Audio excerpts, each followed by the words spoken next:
Hai, Assalamualaikum. Jadi hari ni saya singgah di R&R Senawang. Jadi tengok apa yang saya bawa. Jadi kita nak letaklah dekat dalam surau ni, boleh mencantikkan dan hiaskan. Jom kita tengok. Jadi benda pertama yang kita nak pasang adalah kalimah Allah dengan Muhammad ni dalam bentuk water droplet. Cantik lah korang.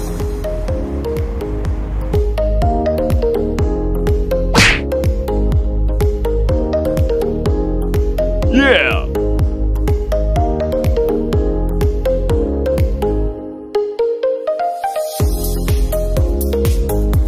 Bilik selepas solat, lepas menjawab azan.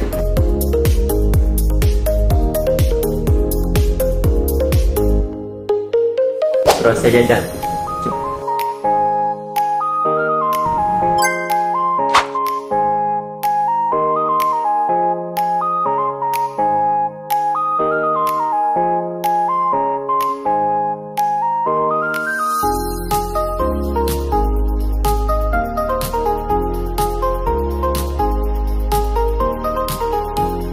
Kalau korang balik kampung nanti, singgah R&R Senawang, bolehlah singgah solat sini. Nak kita hias surau R mana lagi? Komen dekat bawah.